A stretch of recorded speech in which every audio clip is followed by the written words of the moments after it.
Zoom. Please state your name when making comments or asking a question. We'll now begin the meeting with roll call. Thank you, Mr. Chair and members of the Regional Council. When I call your name, please unmute and indicate if you are present. Mayor Anderson. Mayor Beck. Present. Was that Mayor Anderson? Yes, it was. Thank you, sir. Mayor Beck. Mayor Borowski. Mayor Bratcher. Present. Thank you. Mayor Crane. Here. Thank you. Jen Daniels. Here. Thank you. Mayor Eaton. Here. Thank you. Mayor Freeman. Mayor Friedel. Mayor Gallego. Supervisor Galvin. Supervisor Goodman. Chair Hartke. Here. Thank you. President Javier. Mayor Hermosillo. Here. Thank you. Mayor LaVault. Yes, I'm here. Thank you. Governor Roe Lewis. Mayor Molina.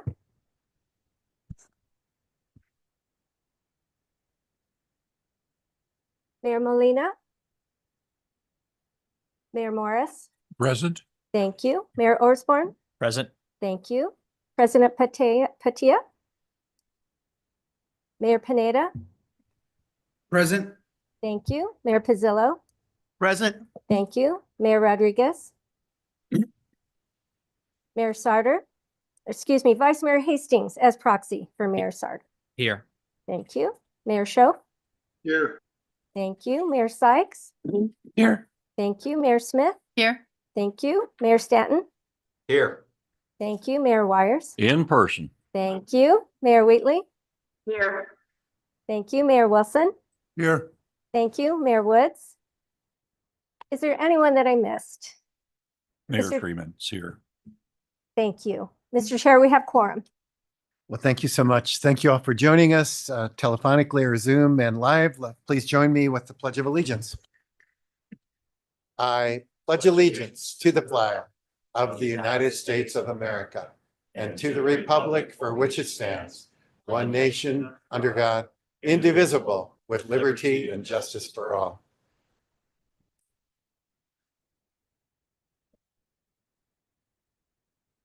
Item number 3 is called to the audience. It's my understanding that we have not received any cards. Do we have anyone who has submitted opportunity to speak live here?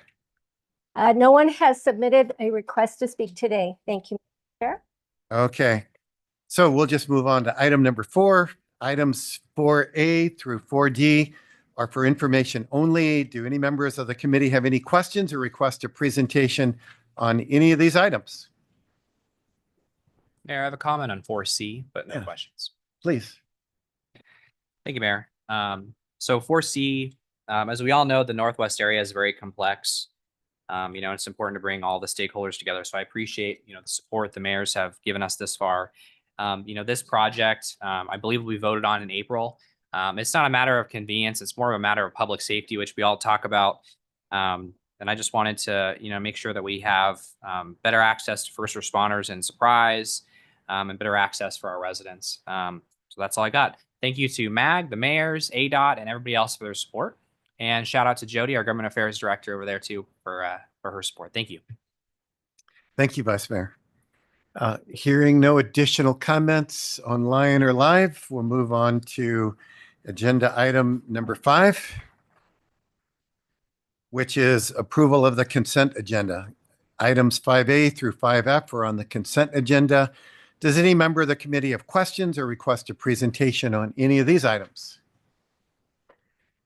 Seeing none in the room, hearing none online. Is there and again, we have minutes for, so is there a motion to approve consent agenda item 5A through 5F? I'll make So that move, Mayor Hermosillo. All right, we're going to go with Nancy Smith and we'll go with Mayor Hermosillo for our second, just because Eric is always so quick. I've got to spread the love to everybody else here. So we have a motion and a second. For those who are participating in the meeting online, Please turn on your cameras, unmute your audio. For those who cannot or do not want to turn on their cameras, staff will conduct a roll call of shame vote. Members, please leave your cameras on until the roll call vote. Can I have a voice vote of all those in the room and all those online? Those in favor say aye. Aye. All those opposed say nay. All right, staff. Thank you, Mr. Chair. Mayor Bratcher, how do you vote? Aye, and I apologize. My Zoom is not working, my Zoom camera. I'll call IT later. Thank you very much, Mayor. And Mr. Chair, the motion passes. Mayor Bratcher, I'll take back my comment then of roll call of shame since you have technical problems. Item number 6 is teen dating, violence, and homelessness. This item is on the agenda for information and discussion. I'd like to invite Vice Mayor Christine Ellis of the wonderful city of Chandler, the Vice Mayor of MAG Regional Domestic Violence Council, and Human Services Planner Matt Finley to present the items.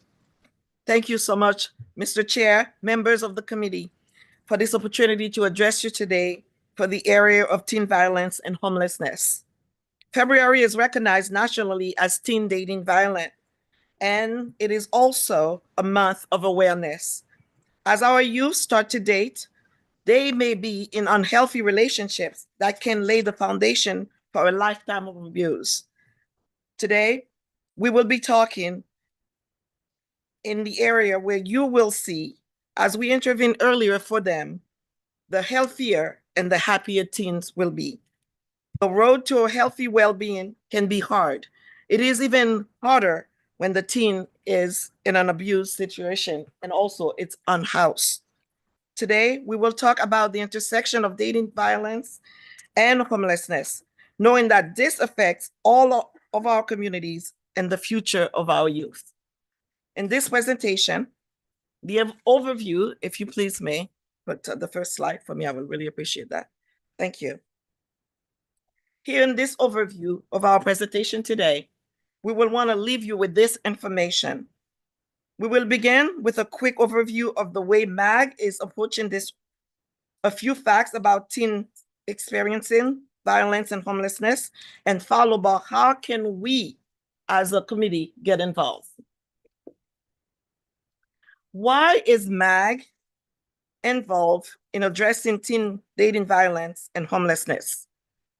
You may ask yourself that question today, because we want you to know that the DV Council was formed at MAG 25 years ago in response to a local tragedy and regional council action to strengthen our response. Projects like the Youth Empowerment Project were created to support teens facing violence. We started staffing the continuum of care 25 years ago, when the community wanted more of a regional approach to homelessness. This was validated again in 2021 when we developed Pathways and Homes, the Regional Homelessness Action Plan for local and tribal governments. Please, the next one. Now, this is what's very interesting, and I want you to pay attention to these numbers. There are 2 issues here and thousands of lives that are at stake. 1 in 12 teens reports having experienced dating violence. 831 youth experiencing homelessness without their family in Maricopa. This morning, I had an opportunity to stand for the mayor at one of our junior high in Chandler. I spoke to 500 kids in assembly. I couldn't help but to look at each one of them and think that they might be one of those statistics numbers. And what can we as a body do today to prevent that from happening? If you could please go to the next slide. The 2 issues of dating violence and homelessness affect thousands of youth in our region. The CDC estimated of 1 in 12 teens reflects reports of physical and sexual violence. When we add in other forms of abuse, such as emotional abuse, that number is often 1 in 3 teens. As a psych nurse, I find that to be very, very difficult to accept. When we add in other forms of abuse, such as emotional, unhoused teens are struggling with violence as well as homelessness, we see that number almost tripled. The PIT count will reflect the most current data in a few months. Thanks to all of you for participating in this effort. Today, it's not very difficult to realize that 831 youth is living on the street, and we are trying to manage them in this system. If we use the 1 in 12 statistic from the previous slide, then the total number of teens experiencing dating violence in this region is bigger than the total population in Apache Junction. We know that teens experiencing violence or homelessness as they grow up are more likely to experience it as adults as well. I want you to pay attention to the numbers up here. We must and we need to address this now before the numbers increase anymore. I would like to invite Mike Finley to the podium to share with you guys more data about the intersection of dating violence and homelessness. And right now, I would like to thank Miss Amy and her staff for putting this presentation together.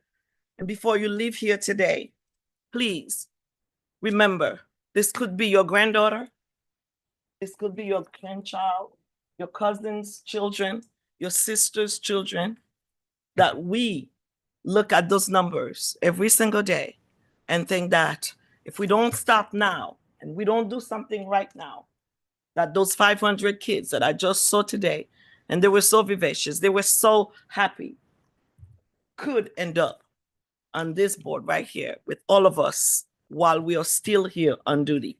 Thank you so much for allowing me to speak with you today. Mr. Chair and member of the committee, appreciate you all. Thank you, Vice Mayor. Thank you, Mr. Chair and members of Regional Council. As Vice Mayor Ellis has just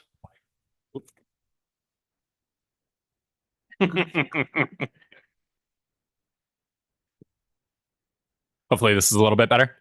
Wonderful. Thank you. So as Vice Mayor Ellis just walked through for us, youth experiencing homelessness are at a particularly heightened risk of also experiencing some form of dating violence. When we look at that, we see that there are 27% of homeless youth who are experiencing any form of dating violence.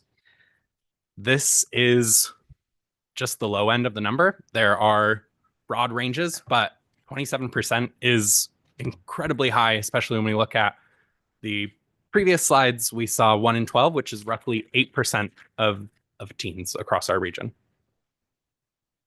Now, clearly, this is an incredibly vulnerable intersection. And we see that traditional interventions that we've used are insufficient at supporting this intersection. This is because traditional interventions try to address dating violence before it occurs. Youth who are experiencing homelessness have generally already experienced some form of violence. And traditional interventions also target traditional settings. Generally, they occur in schools, and youth experiencing homelessness have a difficult time attending school and attending school regularly. So we know from research that effective interventions are going to require a couple different items. One is mentorship to help model healthy relationships for youth as they're developing, as they're growing. It also will require peer leadership and support networks. Teens want to be able to see that their peers are engaging in this issue as well. And finally, interventions need to be co-located where teens experiencing homelessness are already going to. So I'm very excited to announce and bring into focus a new funding opportunity, a new grant that MAG and the Maricopa Regional Continuum of Care has received from the U.S. Department on Housing and Urban Development to improve our youth homeless response system statewide and bring these effective interventions to address teen dating violence amongst homeless youth to our region. So this funding will provide peer support roles based out of service providers across our region. These peer support roles will work directly with their fellow teens, their fellow peers, and help them navigate the challenges that they are experiencing. And the peer support roles will receive specialized training to do that effectively. This will also include youth mentorship from adults in our community, being able to connect peers and those individuals in those peer support roles to mentors that can help coach them how to move from the situation they're currently in to a stable and healthy life as an adult. And finally, and the biggest part of this funding is to build cross-system partnerships to address these intersectional challenges. This will mean that we're able to bring together domestic violence and sexual violence service providers with homelessness service providers and with the foster care system and juvenile justice system to truly make this a robust intervention for our whole region. Now, I want to highlight a couple different opportunities to get involved. There are many different ways that you can bring teen dating violence awareness, teen dating violence interventions to your cities. But there's one that I particularly want to pull out, and that is to provide community space for support groups. There are nonprofits across our region that provide free support groups for teens and to help address their mental health, help address their functioning around sexual violence. And they are just really looking for space to be able to do this. If you have a community center or a meeting room that you know in your community is not being used at all hours of the day, this is an awesome opportunity for your community to provide that space for these nonprofits to come forward and provide that support group opportunity for teens in your cities. If anybody is interested in that, please reach out to MAG staff after this and we can help get you connected. And finally, the last piece is if you are interested in any additional information, please feel free to scan this QR code or go to MAG's website to find out more information and get connected to additional resources. Otherwise, thank you so much. Thank you, Matt. And Vice Mayor, are there any questions or comments?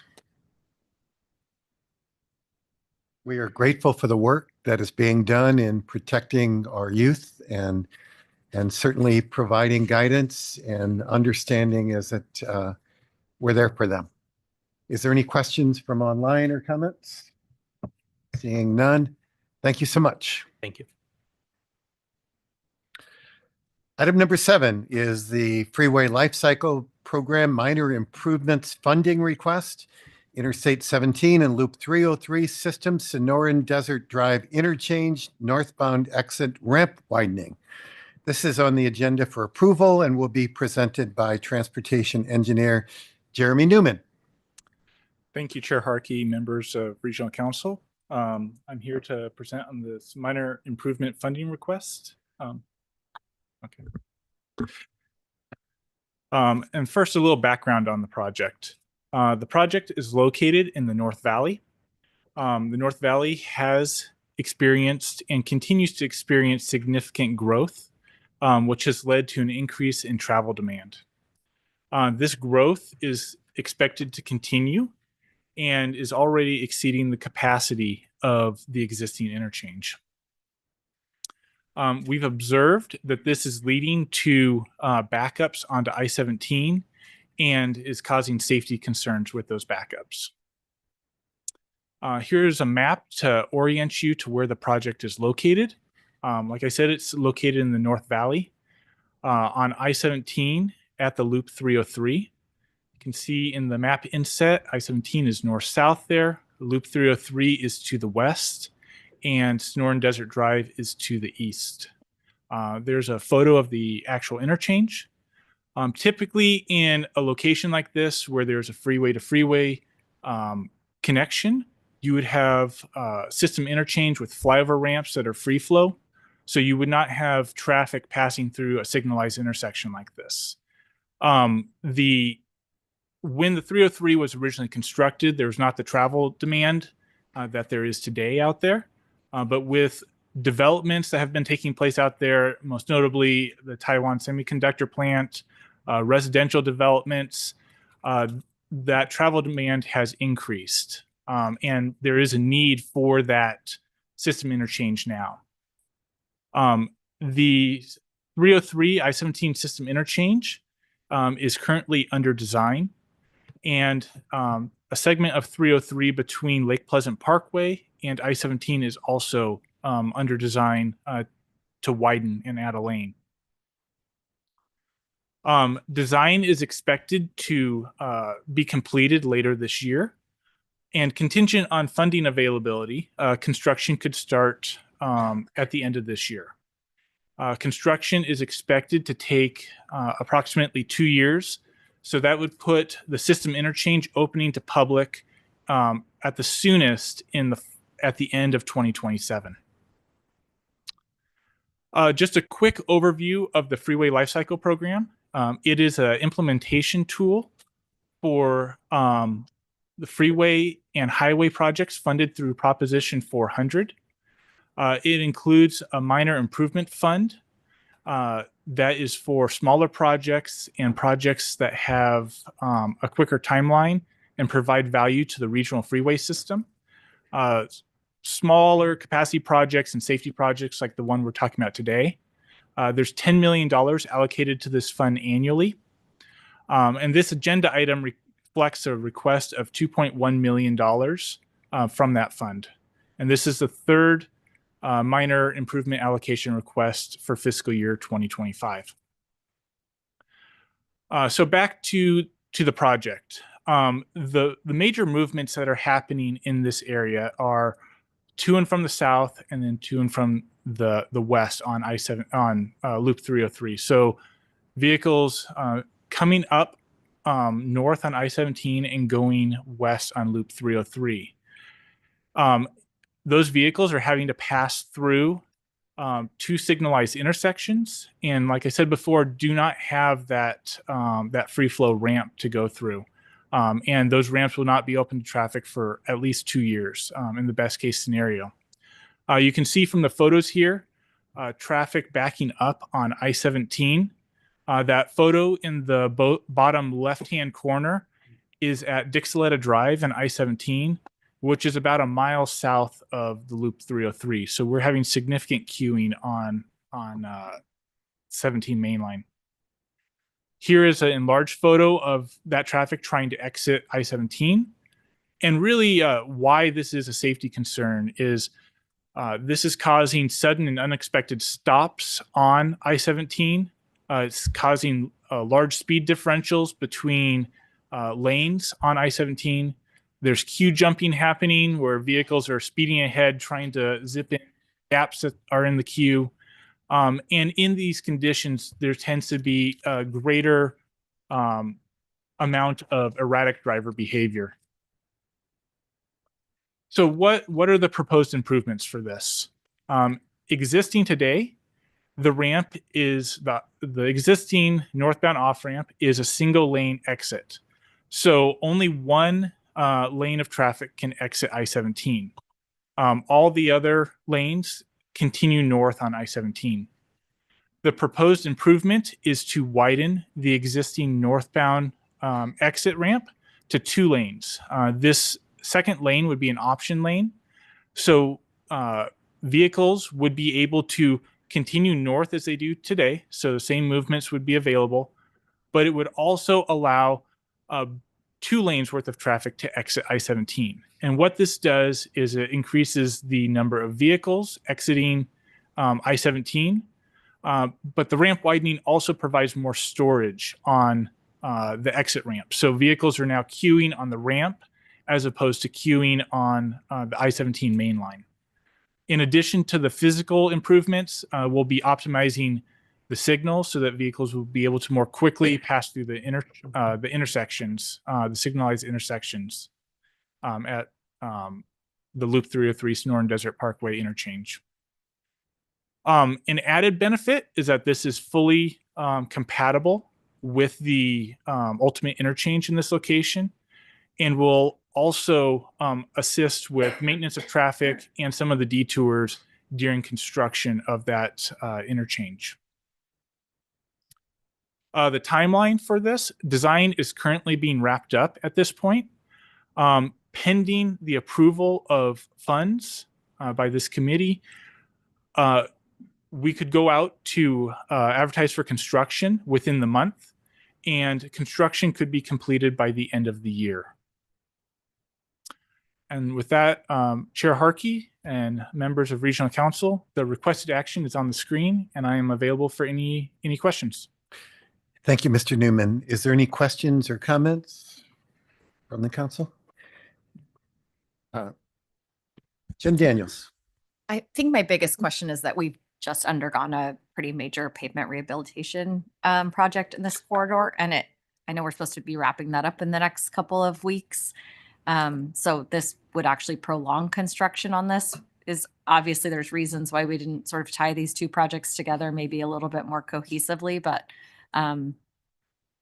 is this there's an additional segment of I-17 that's about to start as soon as we finish this one. So I'm just worried, I think, long-term about some of the summer traffic that will exist throughout this corridor that people have been sort of living through already. So I guess why right now? I get that there's a need, but also I do wonder a little bit about some of the study timeline, because there has been construction going on since last year in this segment. So is that contributing to some of the backup time-wise? I'd love to hear a little bit more about our reasoning.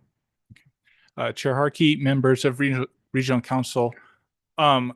So part of the reason why it's happening now is that this was something that came up during the design, and the need was brought forward to show, hey, this is a current safety issue, and this is causing issues on I-17.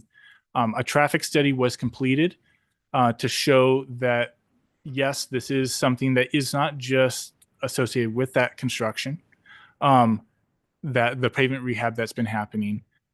Also, that this fix, which is a temporary fix until the system interchange can be constructed, will address those concerns.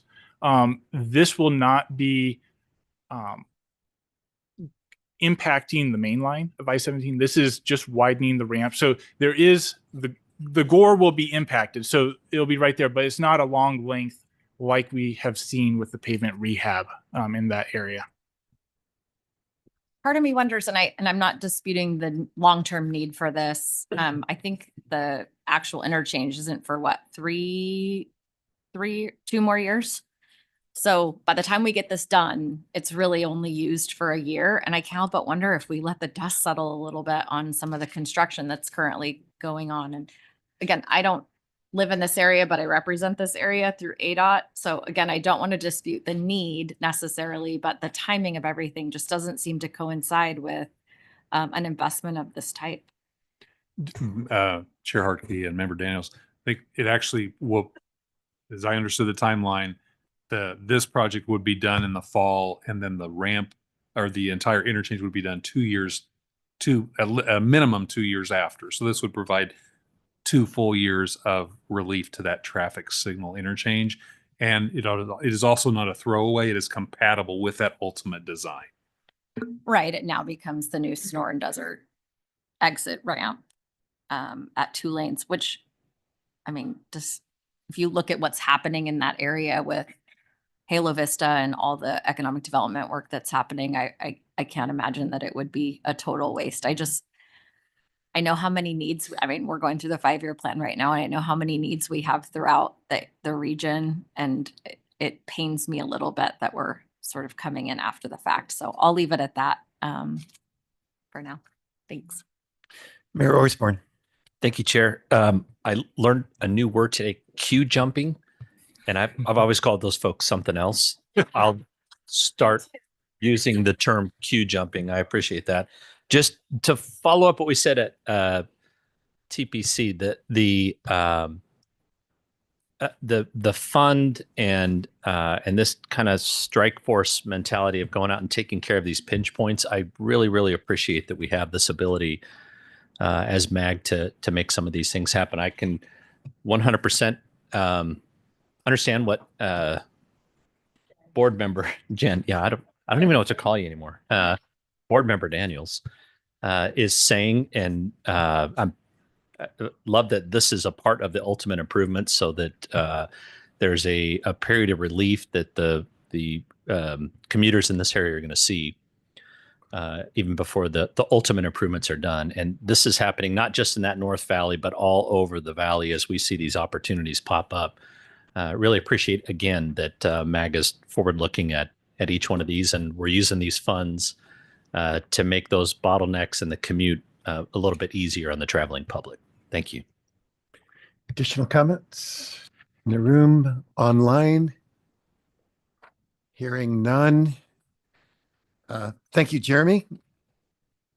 Prior to voting, we have no one here prepared to speak. Is that still correct? That is correct. Thank you, Mr. Chair. Very good. We've received no additional comments. So is there a motion to approve the Freeway Life Cycle Program minor improvements funding request? So moved. Oh, there you I go. use that road. Second. So we have a motion by Mayor Morris, second by Mayor Woods, and almost recusal from making a vote by Mayor Orsborn. Those of you who are online, please turn on your cameras to participate in the voice vote as well. Pausing a second to give you time to turn on your cameras. With that, can I have a voice vote of all those in the room and those online? Those in favor say aye. Aye. Those opposed say nay. Nay. Please leave your cameras on, Steph. Thank you, Mr. Chair and members. When I call your name, please indicate how you vote. Mayor Hermosillo? Aye. Thank you. Mayor Molina? Mayor Bratcher? Aye. Thank you. Mayor Anderson? Aye. Thank you. And may I check in with Mayor Molina? Your voice isn't on, Mayor Molina. Technical difficulties. Aye. Thank you. Mr. Chair, the motion passes. All right, thank you. Next on our agenda is item number 8, Freeway Life Cycle Program Material Cost Change Request to Loop 303, MC 85 to Van Buren Street. This item is on the agenda for approval, will be presented by Velvet Matthew, Freeway Engineering Program Manager. Velvet. Good morning, Chair Harkey and members of the Regional Council. I'm here to present the material cost change request for the Loop 303 MC 85 to Van Buren Street project. I'll start with an overview and some background of the project, and then I'll go into the requested increase for right-of-way funding. So let's start with the project overview. Loop 303 MC 85 to Van Buren Street is located in the Southwest Valley. It's the extension of Loop 303 south of Interstate 10. It's highlighted here in the blue box.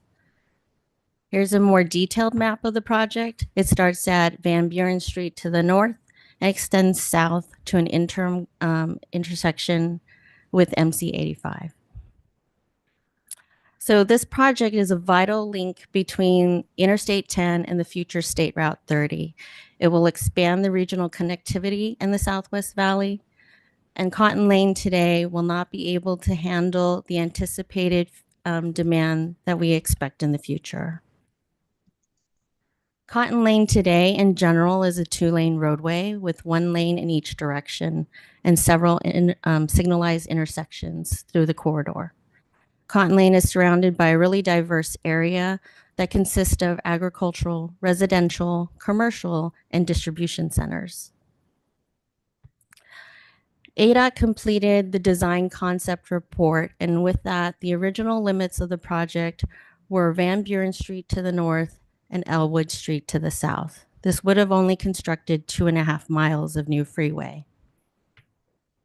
Oops, sorry about that. As part of the fiscal year 24 FLCP annual update, the MAG Regional Council approved a scope modification that extended the southern limits of the project from Elwood Street to an interim connection at MC 85. And that's shown here in the blue line. This effectively advanced a portion of the State Route 30 into this project. This would have been part of the Loop 303 State Route 30 system interchange project. The interim connection with MC 85 is highlighted here in the orange line. So how does this project fit with our plans for the future? The connection between Loop 303 and State Route 30 is shown here in the dashed purple line. Please note the interim connection with MC 85 would have to be removed once this connection is constructed. So the Loop 303 MC 85 to Van Buren Street project will construct 4 new miles of freeway. There will be 3 lanes in each direction north of Lower Buckeye Road, 2 lanes in each direction south of Lower Buckeye Road. The freeway will be elevated over every cross street, including the Union Pacific Railroad. And there will be one-way frontage roads on both sides of the freeway between Van Buren Street and Elwood Street. Here's the current project schedule. Final design started in late 2021. Right-of-way acquisition began in June of 2022 and is still currently underway. The project is on schedule to advertise for construction in June of this year. Construction will start a few months afterwards and is anticipated to take 3 years to construct. So I'd like to talk about the right-of-way process. But first, I'd like to take a step back and talk about the overall ADOT project development process. Typically, a project has a scoping and environmental phase first. During this phase, the original project limits are identified. Then final design will begin. And during final design, there are 2 concurrent processes: utility relocation and right-of-way acquisition. Once those clearances are received and final design is complete, then the project can be advertised for construction. So now going into more specifics about the right-of-way process. During the scoping and environmental phase, a preliminary plans are drawn and an early assessment of the right-of-way needs is estimated. During final design, right-of-way needs are refined and full and partial acquisition as well as relocation costs are better identified. ADOT will then begin to acquire the necessary parcels, and once acquisition is complete, then a right-of-way clearance can be issued. So based off that initial design concept report, it was estimated that 56 parcels would need to be acquired for the project. Once the limits of the project were extended south, we identified 8 additional parcels, for a total of 64 parcels. During final design, again, the project has refined and gone through some value engineering. The number of parcels has actually been reduced to just 47 parcels. Please note, though, that 11 of those parcels are actually full acquisition now, when originally we had only anticipated 2 to be full. Even though we have reduced the number of parcels that are needed for the project, that did not correlate in a reduction of cost, unfortunately. Based on the original design concept report, right-of-way had estimated only a cost of $50 million for right-of-way. Based on actual costs today, the current real estate market and the housing sector trends and the current project limits, the right-of-way is estimated to cost $170 million. That's a 240% increase. So that leads me to the requested increase today. The current programmed budget for the project is as follows: design and utility at $30 million, right-of-way at $94 million, and construction at $611 million. So that gives us a total of $735.5 million for the project. ADOT has requested an additional $76 million for right-of-way. That is a 10.3% increase over the program budget. And if that request is approved today, the new program budget for the project would be $811.5 million. Now, based on that large percentage increase, that has triggered a material cost change process. Typically, a request like this would be heard as part of the annual FLCP update, but due to the timing and the need, this request is being heard independent of that. So what does the process look like? First, ADOT has requested the funding for right-of-way. Last week, this request was presented to the Transportation Policy Committee, and the committee recommended approval. So the request is being heard today by Regional Council. What are the program implications of this request? Well, first, the Prop 400 FLCP fund balance after this request will be at $895 million. And secondly, it would reduce funding available for new and unexpected needs to currently funded and programmed projects. Here's the action requested today. It's here on the screen. And with that, that completes my presentation. I'd be happy to take any questions. And Mr. Chair, I just would add, so this is part of a process the regional council has established for transparency. It's not a problem without a solution. It is a situation in which there is a solution, but the issue here is transparency of the regional council wanted to be public and know when there are large cost increases to specific projects that are already planned, what is the reason for that? And so the reason we bring this is to show you that, but also to let you know there is a solution here, which is a fund balance, which was carefully planned for by the regional council and MAG staff that could accommodate this. So in a way, a contingency fund. And so that's why we bring that to you here today. I'll start with one question, and thank you for your presentation. So you had mentioned that with the additional of increased scope, that this will basically, I'll use the word appendage, but add a piece to this that won't be used. Is there any way in design to mitigate that to where the additional money being spent actually isn't going to have to be erased? Chair Harkey and members of the Regional Council, let me clarify. So the additional scope will be used. It is part of the future 303 State Route 30 interchange, so it will not go to waste. The only portion that would have to be removed is that little orange connection to MC 85. That would be in the way of the actual construction of the interchange. So it's not a complete throwaway. And is any of that by design able to be used, or again, is that a complete throwaway on that piece? And what's the cost part on that that one piece?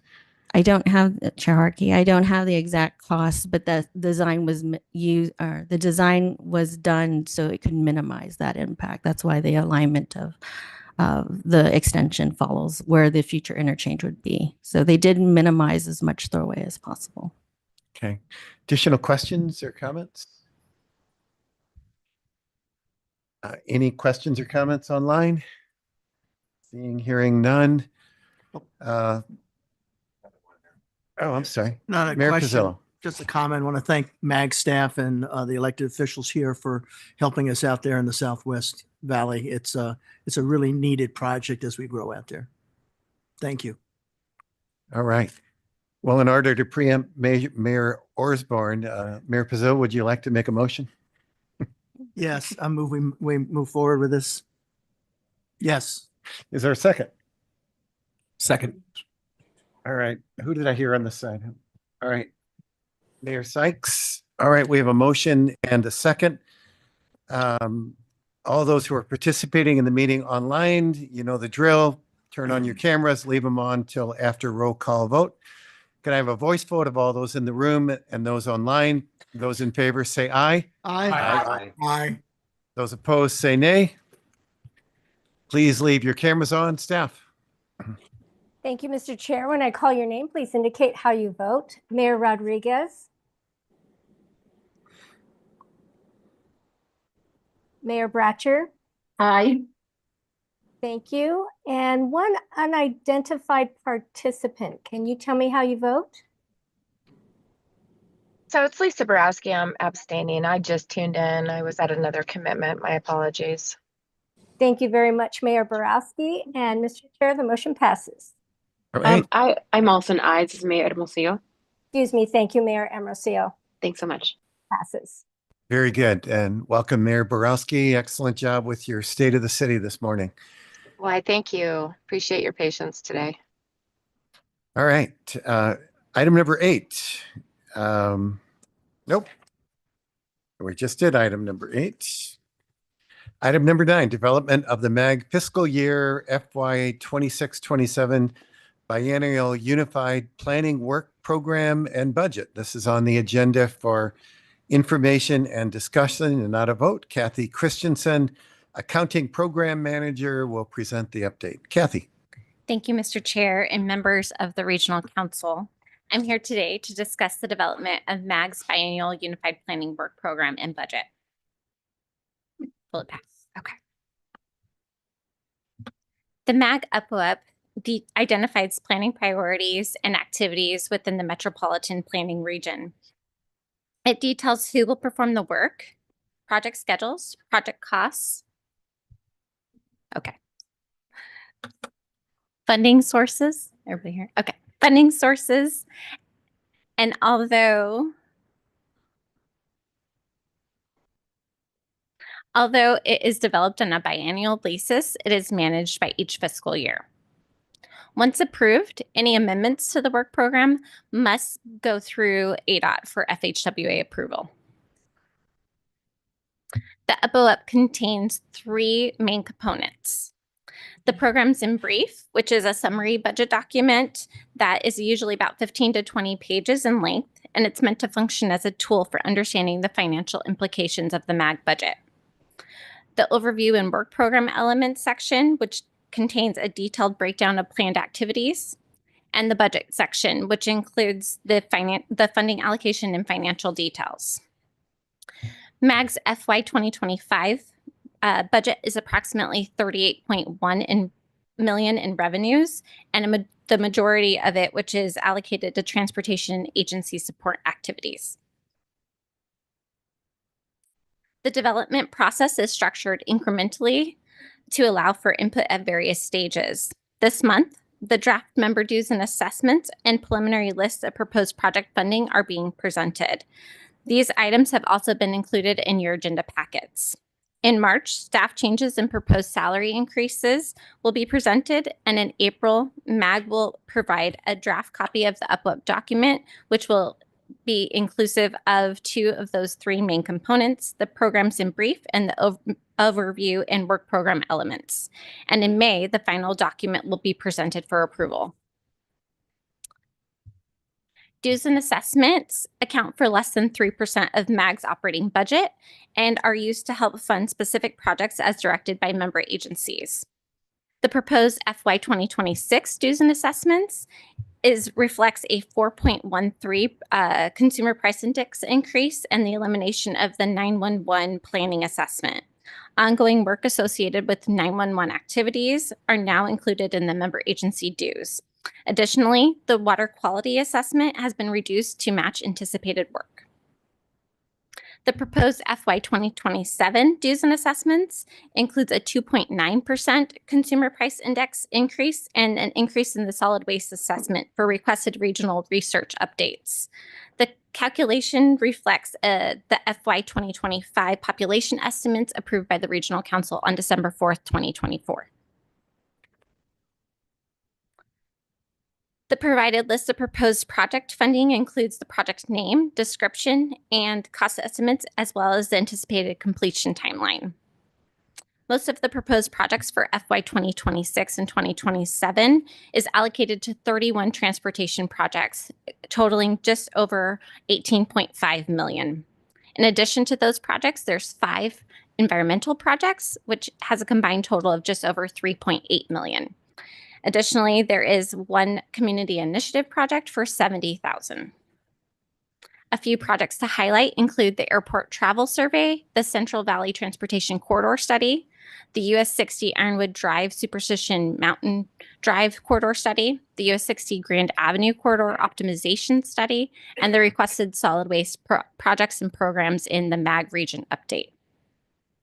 That concludes my presentation. Thank you, members of the Regional Council. Thank you so much, Kathy. Do any members have questions or comments? Seeing none, hearing none. Thank you, Kathy. Item number 10, air quality update. This is on the agenda for information and discussion. Matt Poppin, Environmental Director, will present the update. Matt. Thank you, Chair Harkey and members of the Regional Council. I wanted to give two updates today, one on particulate matter and one on some ozone issues. And I wanted to start first with particulate matter and then move to our ozone issues. As you remember, back in February of 2024, EPA came out with a new PM 2.5 standard, made it more stringent, lowered it from 12 to 9. And as of February 7th, 2025, the state was supposed to submit recommendations to EPA on what parts of the state would be determined to be in attainment with that standard and what parts of the state would be determined to be non-attainment. So those areas that would require non-attainment area plans. At this time, the governor has chosen not to submit those recommendations to EPA. So it will be up to EPA currently to draw those boundaries and determine which areas of the state are in attainment and which areas are not in attainment. So I wanted to give that update to members of the Regional Council. There will be an opportunity to comment and respond to EPA's proposed boundaries when they do come out. EPA has a year to do that. So by February 7th, 2026, we'll have an idea of what EPA's boundaries are. One of the reasons the governor gave for not submitting those recommendations is there is a lawsuit pending on the PM 2.5 standard in the U.S. District Court of Appeals, in the D.C. Court of Appeals. And so sort of pending that outcome was one of the reasons why the governor decided not to submit recommendations at this time. So I'll move on. If there's any questions on that, I can take those now, or I'll move on to ozone. Okay, proceed. All right, so I wanted to just pull up, this is our, we've shared this slide often with the committee, and I wanted just to remind everybody of kind of our high level strategy with ozone and just some recent activities that have taken place and how they correlate with MAG's high level strategy. I want to start at the top of the pyramid with pursuing relief with federal partners. One of the things that just happened February 21st is MAG is involved with other Intermountain West MPO organizations. So these are MPOs from Las Vegas and Salt Lake City and Denver and Idaho. Again, that group has sent a letter to new EPA Administrator Zeldin requesting for additional EPA science on the ozone issues that exist throughout the Intermountain West, both here in Arizona and throughout Utah and Nevada. Again, this is restating the request we had made earlier to Mr. Goffman in the previous administration. So we're hoping we get some traction on that as well with the current administration. I also want to mention with this item that there were two letters sent by congressional and Senate staff here in Arizona. Senator Kelly and Congressman Hamada sent a letter to Administrator Zeldin asking, kind of retelling the issues that we have presented to this committee again: ozone science, relief with wildfires, relief with international missions.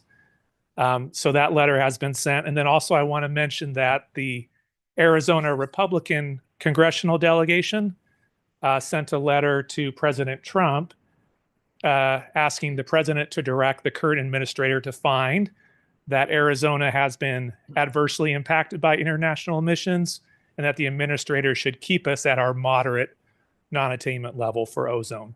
So we'll be monitoring those and see if there's any response from the administration or the president on those requests. In terms of item number 2, we are proceeding with our own analysis of international emissions. The Regional Council Executive Committee approved our contractor, Ramble Americas. This is the contractor that has done similar analysis for Utah and Las Vegas. So we'll be going forward with them to determine how our area is impacted by emissions from Mexico and Asia. And then lastly, we continue to work through the Clean Air Act requirements in terms of what the region can do to help reduce ozone as part of our state implementation plan. So we'll continue to work through that this summer. We don't know for sure how the administration will land on us being reclassified to serious, but we're going to move forward as if that's going to happen eventually. So as part of that process, we'll be evaluating ways we can continue to reasonably reduce ozone locally. So that concludes my update. If there's any questions, happy to address those. Thank you, Matt. Any questions around the table? Yeah.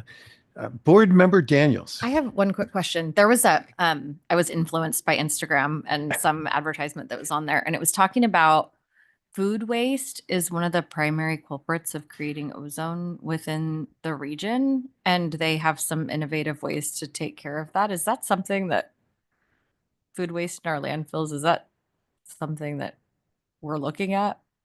I haven't seen that report. I'll send it to you. Okay, yeah, I'll be very You can be interested to see that. influenced as I know well. there is some interest that methane can be a contributor to ozone. So that's probably the connection there, but I'd be happy to look at it and see Yeah, how I'm much. just curious to see if it's something that from a regional perspective, we should be considering. Yeah. So Happy to look at that. Yeah.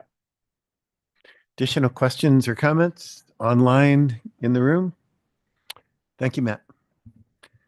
Item number 11, Executive Director's Report. Ed Zucker. Thank you, Mr. Chair, members of the committee. Very briefly, we want to congratulate Ms. Daniels of the State Transportation Board as she has been appointed as chair of the State Transportation Board. So we now all know who to talk to for input into ADOT and the workings there. So State Transportation Board members serve on MAG's Regional Council and TPC, and Ms. Daniels is that representative and is now the chair of the board for the next year, I believe. yes, just this year, but we do have one vacancy still. Our district is the only district that has 2 members. So hopefully sometime this year, there'll be another individual that you can also talk to. Very good. Thank you. Next slide. I want to especially thank Mayor Wilson and Pinal County Supervisor Goodman for this. We had a corridor study in the East Valley on Meridian Road as our staff are working on that corridor. As we've talked before, it is everything, isn't it? Some places there's no road, some places there's 2 lanes, some places there's 4 lanes. So it needs to really be unified with the growth happening between Mesa, Apache Junction, and Pinal County. So we held an open house there. Over 100 people were in attendance, which is very good attendance. I know Mayor Wilson took the stage and addressed and parried with some folks of some misinformation that was coming out of the community and handled that very well. Our staff were very appreciative. And we also cooperate with staff from Apache Junction, Mesa, Maricopa, and Pinal counties all together. And there's ways for people to continue to give feedback on that. So thanks again, Mayor Wilson, for that.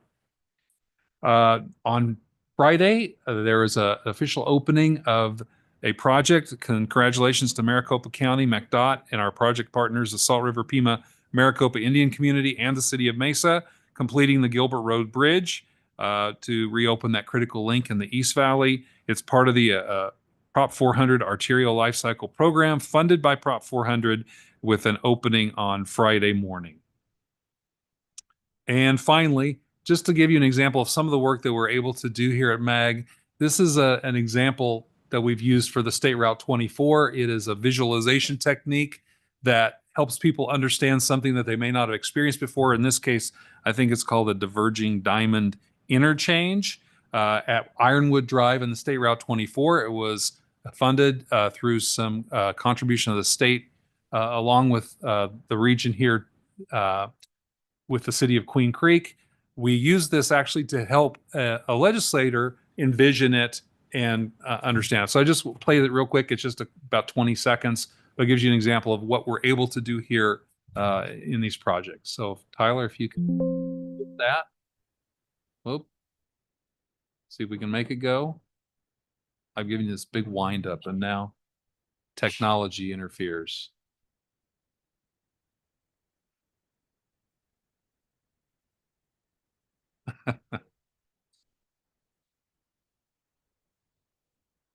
How we doing? It did brought it to a standstill. We got it? Okay.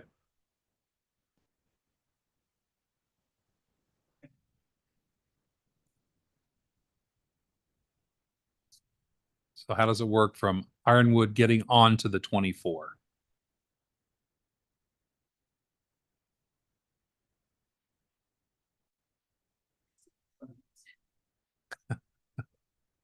We picked up our feet, so we missed it. And now you're on the 24. Yeah, right. So that's just an example of some of the techniques we're able to use to help people visualize things that they haven't experienced before as we're trying to do that. So if you have situations, issues like that, please talk to our staff. We'll see what we can do to help you with that as well. That, Mr. Chair, that concludes my report. Well, Mr. Zucker, if we were playing Mario Kart on that last video, we would have lost. Bad. All right. Any questions, comments for Ed? Seeing none. Next is our legislative update. This item is on the agenda for information and discussion. Samantha Klakalek, Government Relations Project Manager, will present. Thank you, Chair Harkey, members of Regional Council. In the 7th week of legislative session, the deadline for bills to be dropped has passed. The deadline for bills to be heard in committee in their chamber of origin has also passed, and we are now in crossover week, where many of those bills are being heard on the floor in their chamber of origin. We continue to monitor several transportation, housing, and environmental quality bills. Notably, HCR 2035 and its companion SCR 1004 vehicle mileage tracking tax prohibitions have passed out of the House Ways and Means Committee and the Senate Government Committee, respectively, both on party line votes. Senate Concurrent Resolution 1004 has passed out of the Senate, and HCR 2035 has passed through the Committee of the Whole.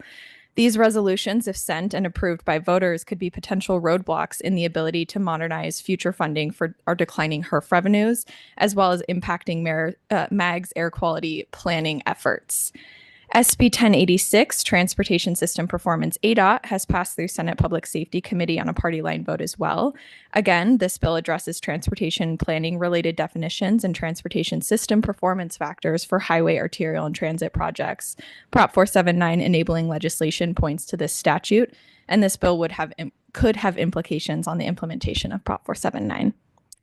As there was lively discussion in last month's regional council meeting surrounding PM 2.5 increases, specifically around December 31st and January 1st, we wanted to flag SB 1284 fireworks aerials licensure penalties, which would expand the use of allowable consumer fireworks, having an impact on our air quality efforts. That being said, we received guidance in the Regional Council Executive Committee earlier this month to sign in opposed to the bill. And as the last day to hear bills in their chamber of origin has passed, the bill never received a hearing. We continue to monitor other bills related to air quality that are moving through the process as well. And with that, Chair, that completes my report. Thank you, Samantha. Any questions? Mayor Pizzillo. Just a general comment, as more electric cars get on the road, have they figured out how they're going to fund the streets? Or are they going to wait till there's like 50% and then nobody will do anything because there's too many of them? And that's just a thought. Yeah, and that's why we're concerned about that continuing resolution, because it would make replacing the gas tax with some other form of funding very difficult. Yeah, I know, and it's going to be more difficult as more cars. Just a thought. I know it ain't going to happen, but yeah. Thank you for your rhetorical comments, Mayor Smith.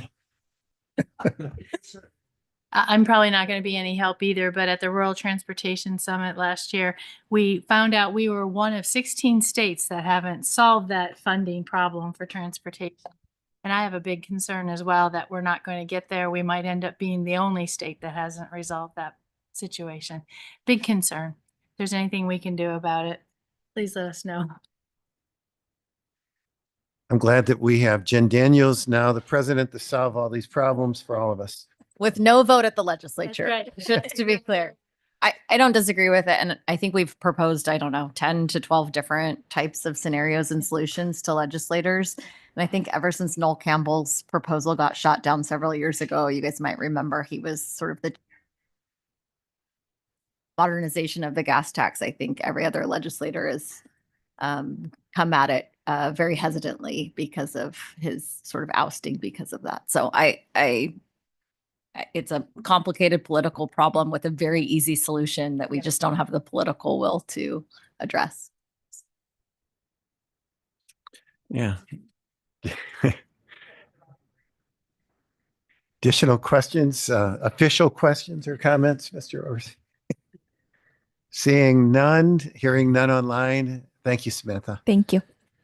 Item number 13 is a request for future agenda items. Are there any requests from the membership for an item on a future agenda? Seeing none in the room, hearing none online. Item 14, comments from the committee. Are there any comments or announcements from the membership? Seeing none, Hearing none. So our next meeting of the Regional Council will be Wednesday, March 26, 2025 at 11:30 a.m. with no further business. Today's meeting is adjourned.